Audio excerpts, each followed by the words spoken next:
Le Barça a battu Mallorca ce samedi, victoire claire et nette, 3-0. Et honnêtement, on a eu de tout. On a eu droit à des polémiques, des masterclass individuelles, un nouveau système de jeu dans Ziflik et surtout un Lamine Yamal qui est déjà le meilleur joueur du monde. On commence par l'évidence. Le tournant majeur du match est sans doute le deuxième but du Barça, le but de Ferran Torres. Après une frappe de Lamine Yamal, le ballon percute Rayo, totalement saulné au sol, l'arbitre ne siffle pas et Ferran Torres marque alors que la défense de Mallorca s'était arrêtée. 10 minutes plus tard, Morlanes prend un deuxième carton jaune, du coup il est expulsé, et 6 minutes plus tard, Muriqi prend un carton rouge complètement mérité suite à une grosse faute sur Juan Garcia. Et juste avant la mi-temps, Rafinha fait un tac par derrière. Beaucoup disent que c'est un attentat, mais au final, l'arbitre n'a donné qu'un carton jaune et honnêtement, déjà que de base, Rafinha n'avait aucun intérêt à faire ce qu'il a fait. S'il avait pris un rouge, honnêtement, ça aurait été mérité selon moi. Du coup, on se retrouve avec un match déjà plié et sans intérêt dès la pause. Le Barça qui mène 2-0 et qui joue à 11 contre 9 dans un stade complètement indigné par l'arbitrage. Donc en gros, ce Mallorca-Barça restera gravé dans les mémoires, non pas uniquement pour la performance des joueurs du Barça, mais pour la controverse arbitrale qui, selon la presse espagnole, pourrait bien peser lourd dans les débats autour de la Liga et de son équité. En tout cas, une chose est sûre, Martínez Monera s'est fait beaucoup d'ennemis à Mallorca et à Madrid. Mais malgré tout ça, soyons clairs, le Barça n'a jamais tremblé de tout le match. Après le 2-0 et les deux rouges, c'était vraiment tranquille. Le Barça a géré, le Barça a calmé le jeu, limite, ils ont arrêté de jouer. Alors ouais, certains vont dire que ouais, ils auraient pu marquer 5 buts, 6 buts, mais la vérité c'est qu'ils ont juste contrôlé le match. Résultat assuré, énergie économisée. Bref, parlons maintenant du jeu. Lamine Yamal, non mais sérieux, c'est abusé. Il n'a que 18 ans, mais il fait déjà ce qu'il veut. Chaque ballon qu'il touche, c'est du génie. Pour moi, il est déjà le meilleur joueur du monde. S'il gagne le Ballon d'Or cette année, c'est tout sauf volé. Après oui, c'est vrai, pour certains, Vitinha, Hakimi ou Dembélé, surtout Dembélé, le mérite. Mais pour moi, Lamine Yamal, s'il finit par le Ballon d'Or le 22 septembre prochain, ce ne sera pas volé, ce sera même mérité. Lamine Yamal, pour moi, aujourd'hui, c'est le numéro 1 de la planète foot. C'est pas seulement le meilleur joueur du Barça, c'est le meilleur joueur du monde tout court. Après, ce n'est que mon avis. D'autres vont dire que oui, c'est Dembélé, Vitinha ou Hakimi qui le méritent, ou même Pedri ou Rafinha. Mais pour moi, c'est Lamine Yamal. Premier match officiel de Juan Garcia avec le Barça, premier clean sheet, premier gros match pour lui. Bon, après, c'est vrai, Mallorca était à 9 et du coup, il n'a pas beaucoup de boulot. Mais globalement, son jeu au pied, sa relance, son sens de positionnement, ses réflexes, Juan Garcia, c'est vraiment un très bon gardien de but. Il n'a que 24 ans, il a pour moi 10-15 ans devant lui. Et honnêtement, franchement, avec le cas Chevalier, c'est peut-être l'un des futurs meilleurs gardiens du monde. Le Barça peut vraiment être tranquille avec Juan Garcia. C'est vraiment le présent et surtout l'avenir du Barça. J'aimerais revenir aussi sur le nouveau schéma tactique d'Hansi Flick. Et là, franchement, respect. Parce que là, c'est audacieux. On a eu droit à Eric Garcia, Araujo et Cubarsí qui ont formé une sorte de défense à 3 en phase de possession pendant que Baldé montait pour occuper tout le couloir gauche du Barça. Et le comble, c'est quoi? Le comble, c'est qu'aujourd'hui, Rafinha n'est plus une sorte d'ailier gauche comme la saison dernière. Aujourd'hui, Rafinha, c'est un faux numéro 10. C'est un joueur qui est électron libre. Il est vraiment ultra libre pour créer du jeu au Barça. Et ça fait que le Barça, offensivement, c'est une équipe qui est vraiment hyper offensive, hyper fluide et franchement, c'est très séduisant.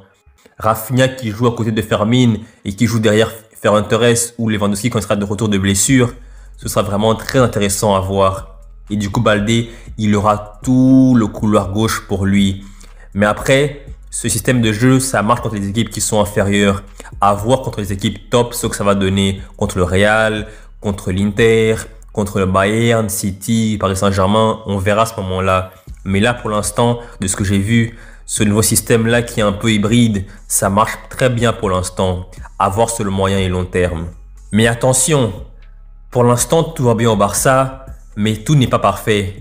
Et moi, il y a un joueur qui m'inquiète vraiment. Ce joueur, c'est Ronald Araujo. Défensivement, le mec est un monstre. On va pas se mentir, mais techniquement, ça coince. Dans le Barça de Flick qui veut jouer au sol, relancer propre, garder le ballon, Araujo a l'air d'être à contre-courant. Et pourtant, et ce n'est que mon avis, dans une autre grosse équipe du style Liverpool, Inter, Juventus, Araujo serait vraiment l'un des meilleurs joueurs du monde à son poste.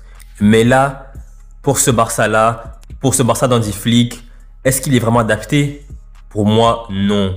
Mais de toute façon, la saison est longue. Là, nous sommes qu'au mois d'août. La saison est vraiment longue et cette saison, on sera fixé. Soit Araujo progresse énormément et fait fermer des bouches comme la mienne, ou alors il s'effondre et Christensen joue à sa place, ou même Eric Garcia. Pour moi, au Barça, il faut un mec comme Bastoni, il faut un mec comme Saliba, mais comme on le sait tous, financièrement, c'est vraiment compliqué côté barcelonais. Mais s'il y a des fonds l'été prochain, un mec comme Bastoni, vraiment, c'est l'idéal pour le Barça. Une charnière Bastoni-Cubarsí, ce serait vraiment extraordinaire à mes yeux. Parlons maintenant de Rashford. C'était son premier match officiel contre Mallorca. Il a joué en deuxième mi-temps les 25 dernières minutes. Et soyons honnêtes, franchement, c'était vraiment timide. On le sent pas encore à l'aise. On sent qu'il hésite. Il prend pas les bonnes décisions. Mais après, c'est normal. Nouveau club, nouveau championnat, nouveau coach. Ça prend du temps tout ça. Son talent, c'est vrai qu'il est indiscutable.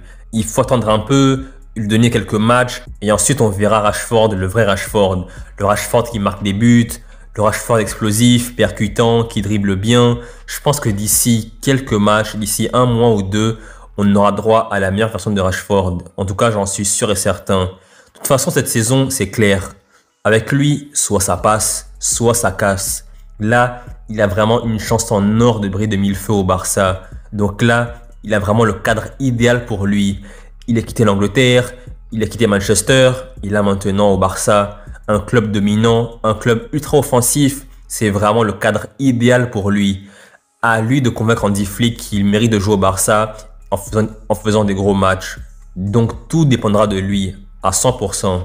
Face à Mallorca, Hansi Flick a envoyé un gros message en mettant Dani Olmo et Koundé sur le banc. Résultat, Fermin et Eric Garcia ont pris leur chance et les deux ont assuré. Donc là, c'est très clair. Au Barça, pour Hansi Flick, les places sont chères. Les places sont très très chères. Mentalité allemande, travail, rigueur, performance. Là, maintenant au Barça, il n'y a que 4 joueurs à mon avis qui sont complètement intouchables pour Hansi Flick. C'est Rafinha, c'est Lamine Yamal, c'est Pedri et Cubarsí. Peut-être aussi Juan Garcia, parce qu'aujourd'hui il vient pour être numéro 1. Donc ces 5 joueurs-là sont intouchables, mais tous les autres peuvent sauter à tout moment. Aujourd'hui, il y a Baldé à gauche en défense, il y a Araujo, il y a De Jong au milieu, Lewandowski devant, mais sur le banc, t'as des mecs comme Dani Olmo, t'as des mecs comme Fermin, t'as Casado, Marc Bernal, Rashford, Gavi, Ronny Bargi.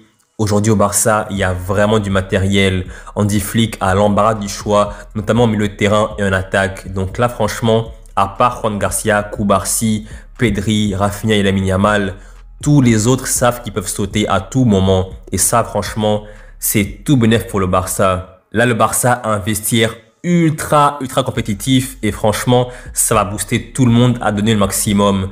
Et vu que cette saison, il y aura plein de matchs comme la saison dernière, que ce soit en Ligue des Champions, en Liga, Super Coupe d'Espagne, Coupe du Roi, le calendrier est chargé, sans parler des matchs de sélection, plus le mondial en fin de saison. Il faudra vraiment tout donner et tout le monde sait une chose. Tu joues mal, tu es sur le banc. Tu joues bien, tu restes dans le 11 de départ. Donc franchement, ça pour le Barça, avoir limite 2 équipes, 22 joueurs de top qualité mondiale, c'est vraiment tout bénef. Donc voilà, c'est la fin de la vidéo. J'espère que vous avez aimé la vidéo et n'hésitez surtout pas à donner votre opinion sur ce match-là. Avez-vous pensé que l'arbitrage était normal ou pour vous l'arbitrage était vraiment abusé? Et pensez-vous que Lamine Yamal sera Ballon d'Or le mois prochain? Oui ou non? N'hésitez surtout pas à donner votre opinion en section de commentaires. Likez la vidéo, partagez la vidéo, abonnez-vous et je vous dis à la prochaine pour une nouvelle vidéo. Salut!